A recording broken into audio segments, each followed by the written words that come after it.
Bien, bonjour et bienvenue sur ce nouvel article de devenircertifié.com. Je commencerai en vous présentant mes excuses pour ce long silence. En effet, ça fait plusieurs mois que je n'ai pas publié d'article. Ceci est dû à quelques événements qui sont intervenus et qui m'ont rendu moins disponible. J'ai changé de boulot et le temps de m'adapter dans mon nouveau poste. Je suis devenu papa d'une petite fille et donc ça fait un peu plus de responsabilité du côté de la famille et tout. Mais bref, tout ça c'est réglé maintenant et puis nous allons renouer avec notre très belle aventure de partage. Et donc, ceci dit, nous allons continuer nos vidéos avec les réseaux LAN. Ces deux vidéos seront consacrées à une introduction sur les réseaux LAN. Et comme je l'ai toujours dit, les vidéos de devenircertifié.com ne sont pas pour de la théorie. La théorie, j'estime que vous avez déjà pas mal de ressources qui en parlent. L'objectif ici, c'est de donner l'aspect pratique de la chose qui vous permettra de mieux appréhender et de vous sentir à l'aise avec ce que vous apprenez. Parce que les théories, quand vous les apprenez, quand vous passez à la réalité, c'est tout autre chose. Et ça vous permet d'avoir quand même cette double casquette. Vous passez vos certifications et en même temps vous êtes opérationnel. C'est toujours plus intéressant parce que quand vous dites que vous êtes certifié de ci et de ça et que quand on vous met pratiquement devant la chose, vous n'arrivez pas à bouger, ce n'est toujours pas très intéressant. Ceci dit, on va sauter dans le vif du sujet. Nous allons parler des réseaux locaux. Entendez réseau LAN en anglais pour Local Area Network. Pourquoi réseaux locaux? Parce que c'est des réseaux qui s'étendent sur un environnement géographique limité, en contraste aux réseaux WAN qui s'étendent sur tout un pays, tout un continent et tout. Et donc les réseaux locaux, ça peut être juste l'étendue d'un building, d'un immeuble, je veux dire, d'une université et d'un campus, d'un laboratoire, d'une école, tout ce que vous voulez. Et donc, globalement, on peut dire que c'est ça déjà les réseaux LAN. Et d'où est-ce que c'est parti, ces réseaux LAN? Les réseaux locaux sont nés d'un certain nombre de besoins. Nous avons un certain nombre d'ordinateurs dans un immeuble, dans un service, dans une entreprise ou dans une école, laboratoire, tout ce que vous voulez. Du coup, nous avons un besoin de partager des données, par exemple, un serveur de fichiers. Au lieu que chacun stocke ses fichiers sur son ordinateur, on aurait bien préféré centraliser tout ça sur une seule machine où tout le monde a accès. Ça permet de centraliser les données quelque part et donc un seul point. En termes de sécurité, les sauvegardes, ça se fera à partir de là. Et donc, le premier besoin, on peut déjà dire que ça fait plus d'utilisateurs sur le réseau. Bon, dans un bâtiment, je veux dire, qui nous amène à adopter un réseau. Plus d'applications. Des applications qui sont disponibles en client-serveur, c'est-à-dire qu'il y a un serveur quelque part sur un ordinateur et tout le monde y accède. On n'a pas besoin d'acheter une licence pour chacun des ordinateurs du réseau. Et on a aussi évoqué déjà le grand nombre de machines, donc d'utilisateurs, machines et applications. Ça fait un certain nombre de besoins qui peuvent pousser à l'adoption d'un réseau local. Et comme je disais tantôt, si vous avez des serveurs, c'est l'option idéale pour que tous les utilisateurs puissent accéder à une même machine et partager des ressources, que ce soit un serveur de fichiers, que ce soit un serveur de nom de domaine, de tout ce que vous voulez. Mais il se pose là un problème, l'interconnexion de machines hétérogènes. Vous pouvez avoir dans votre réseau des machines Windows, des machines Linux, des machines Macintosh. Tout ça est appelé à parler ensemble. Et si vous vous souvenez, on en avait parlé quand on détaillait le modèle OSI. C'est là que rentre en ligne de compte un certain nombre de standards qui nous permettront d'interconnecter des machines hétérogènes qui ne parlent pas au départ entre griffes le même langage qu'on va devoir mettre ensemble pour communiquer. C'est ça l'interconnexion de machines hétérogènes. Nous allons voir à présent quelques supports des réseaux LAN. Qu'est-ce que j'appelle support? Pour réaliser un réseau, vous avez besoin d'un certain nombre de matériel. Ici, nous allons les présenter en bref. Vous avez les câbles à paire torsadée. C'est des câbles qui sont présentés comme ça. Vous avez une photo ici qui illustre des paires torsadées. Vous allez les voir 2 à 2 enroulés entre eux. C'est étudié et c'est enroulé en conséquence pour éviter les interférences électromagnétiques quand le courant passe, pour qu'ils s'annulent entre eux. Ces genres de câbles, vous avez par exemple l'UTP On-Shield Twist Paired, qui veut dire paire torsadée non blindée. Shield pour dire que paire torsadée blindée. Donc en fonction des besoins, vous choisissez votre câble. Ça peut être du catégorie 5, du catégorie 6, en fonction de ce que vous voulez faire, de besoins qui vous apportent à choisir qui vous amène à choisir votre câble à utiliser. Anciennement, on utilisait pour les réseaux Ethernet le câble coaxial muni de connecteurs BNC. Je n'en ai pas connu beaucoup moi non plus, mais maintenant c'est rare de trouver. C'est vrai qu'il y a d'anciens réseaux déjà en place sur lesquels peut-être vous serez amené à travailler, mais bon, moi non plus, je n'ai jamais travaillé sur un réseau en câble coaxial. J'en ai vu une fois quelque part où on déployait un réseau, on a dû l'enlever, donc je ne l'ai pas vu en marche. C'était déjà, c'est vraiment, ça fait vraiment vieux. Donc en plus des câbles à paire torsadée pour relier les ordinateurs, vous avez le câble coaxial, vous pouvez toujours le rencontrer. C'est vrai que c'est plus ce qui est plus utilisé de nos jours, c'est le câble à paire torsadée. La fibre optique, ça peut être du monomode, du multimode pour transporter l'information à l'aide de la lumière. L'information est codée dans la lumière, c'est des fibres de verre qu'on utilise pour véhiculer l'information. Et ça, c'est plus dans des réseaux longue distance parce que ça permet le câble à paire torsadée, par exemple, a une certaine limite en termes de distance. Au-delà en norme Ethernet, au-delà de 100 mètres, vous perdez déjà le signal. Et donc, pour aller au-delà, on a des technologies en fibre optique qui nous permettent d'aller sur plusieurs kilomètres en fonction de l'application qu'on veut en faire. Comme autre support, vous avez les ondes électromagnétiques pour les réseaux wireless LAN, c'est-à-dire les réseaux sans fil, qui utilisent les ondes électromagnétiques pour communiquer. Et donc, voilà sommairement présenté un certain nombre de supports sur lesquels se basent les réseaux. Nous allons voir à présent un certain nombre d'équipements nécessaires au câblage d'un réseau LAN. Même si ce n'est pas vous-même qui le faites, c'est toujours intéressant de savoir un peu tout ce qui est dans votre réseau et qui fait fonctionner surtout votre réseau. Vous avez ici des jarretières que vous utilisez dans les armoires de brassage pour brasser les prises et les switches. Ici, un contrôleur de câble réseau. Vous placez un à l'autre bout du câble. Un câble comme ça quand je veux contrôler. Parce que je suppose que vous avez tiré votre câble et que vous avez fait une installation encastrée. Si éventuellement il y a une coupure, comment vous arrivez à détecter? C'est à l'aide d'un équipement comme ça que ça se fait. Vous placez l'un de ce côté et l'autre. Il y a un voyant. Vous allumez, il y a un switch ici que vous actionnez. Et de l'autre côté, vous allez observer le voyant parcourir les 8 fils. Parce que la paire torsadée fait en fait 4 paires et donc 8 fils. S'il y en a qui sautent, vous saurez que votre câble est discontinu et que ça peut être la source de problème. Vous avez une pince assertie qui vous permet de mettre ces connecteurs RJ45 sur vos câbles à paire torsadée. Vous allez voir ici que c'est 8 pins qu'on met sur le câble à paire torsadée qui fait 8 pins parce que le câble est encore ici. Vous avez une paire, une paire, une paire, là aussi, et ça fait 4 paires et donc 8 pins. Ceci, c'est un manchon. Quand vous mettez ce connecteur sur ce câble-ci, avant de le mettre, vous mettez le manchon.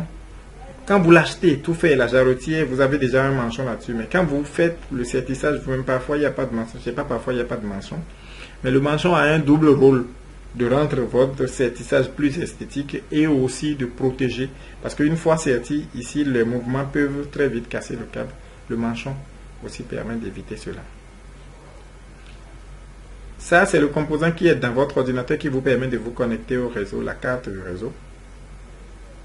De ce côté, nous avons un switch qui est l'équipement qui assure l'interconnexion des ordinateurs du réseau. Ce n'est pas une liste exhaustive, il y a d'autres équipements que vous pouvez rencontrer. Ça, c'est juste un certain nombre d'équipements qu'on peut rencontrer dans un réseau LAN que j'ai présenté sur ce slide.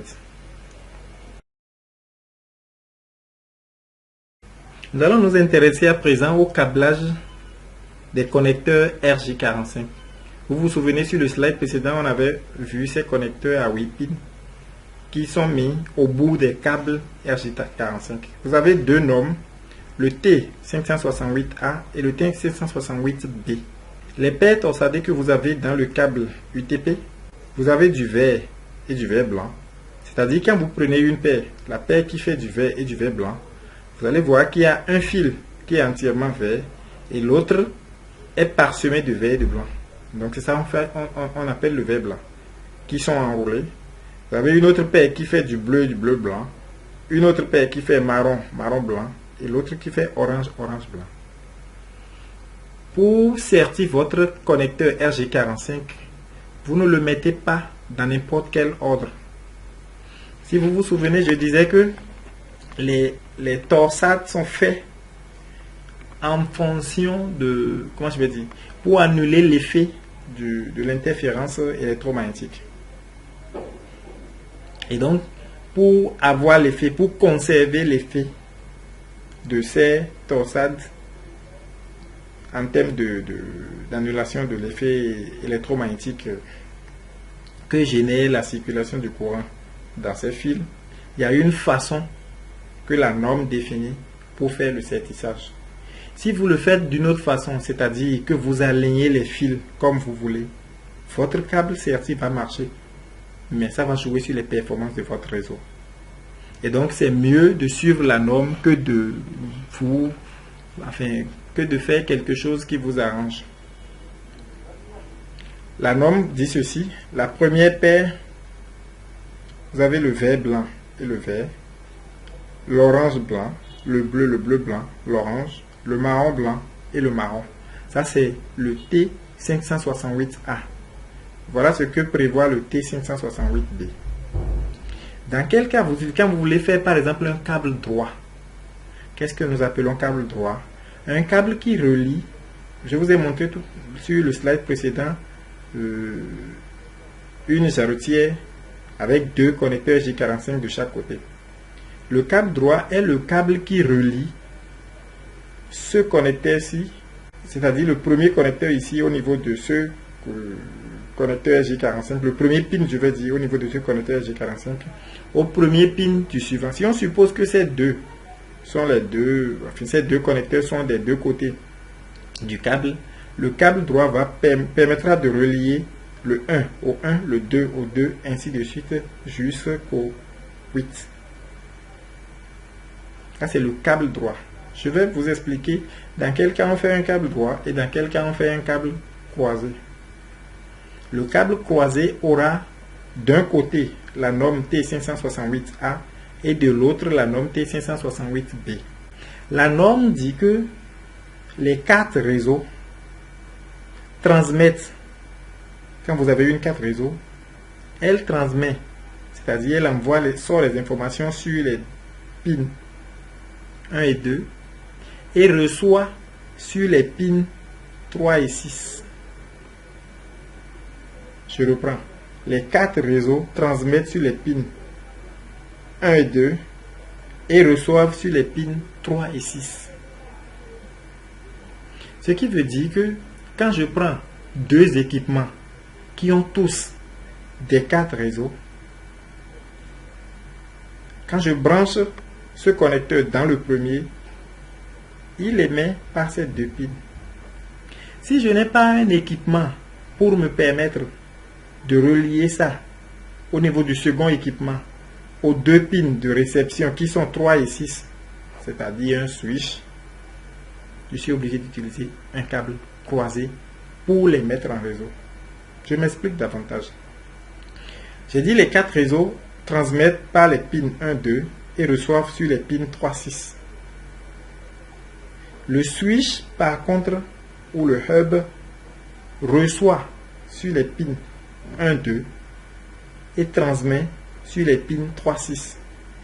Vous comprenez maintenant pourquoi si je veux connecter un ordinateur à un switch, je n'ai pas besoin d'inverser mon câble. Parce que l'ordinateur, lui, va émettre par les pins 1, 2 qui seront connectés avec mon câble droit au pin 1, 2 du switch. Et nous avons dit que le switch, lui, il émet plutôt, pardon, lui, il reçoit sur les pins 1, 2 et émet sur les pins 3, 6. Donc, j'émets ici au niveau de l'ordinateur qui a une 4 réseaux. Au niveau du switch, lui, reçoit sur les 1, 2 et transmet sur 3, 6. Moi, je reçois, au niveau de mon ordinateur, je reçois sur 3, 6. Et donc, je reçois ce que le switch émet.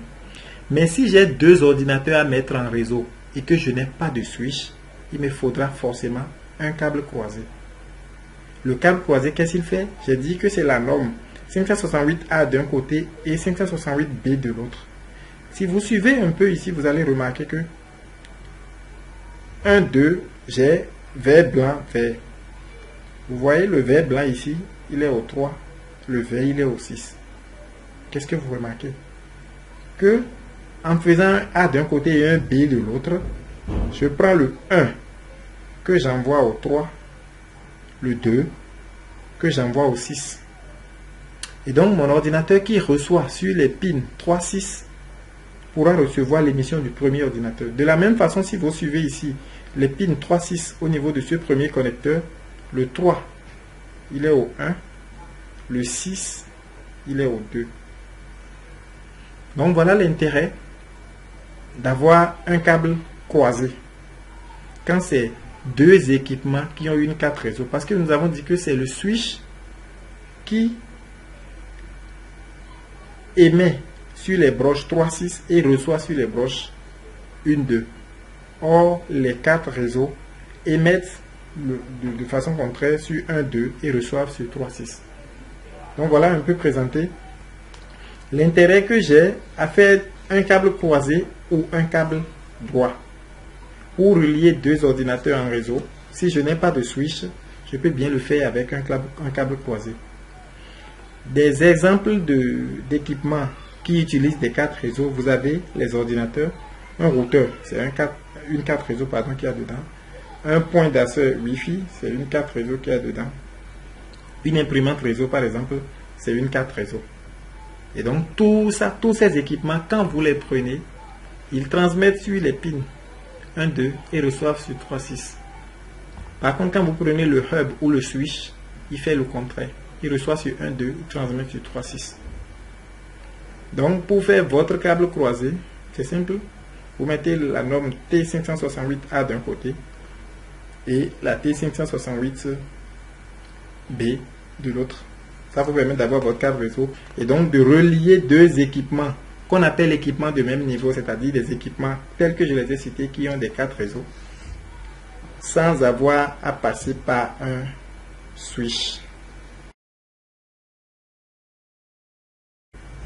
Je vais vous présenter ici sommairement quelques technologies du réseau LAN. Vous avez le token ring, la technologie à anneau à jetons, ça s'appelle. C'est un anneau et les ordinateurs sont connectés. Avant qu'un ordinateur ne transmette sur le média, c'est-à-dire le câble qui les relie, il faut qu'il ait l'anneau à jetons. Je vais vous expliquer plus tard ce pourquoi c'est important. Parce que imaginez dans une salle de réunion, on est plusieurs, on est une bonne trentaine, chacun se met à parler. On va pouvoir s'entendre si tout le monde parlait?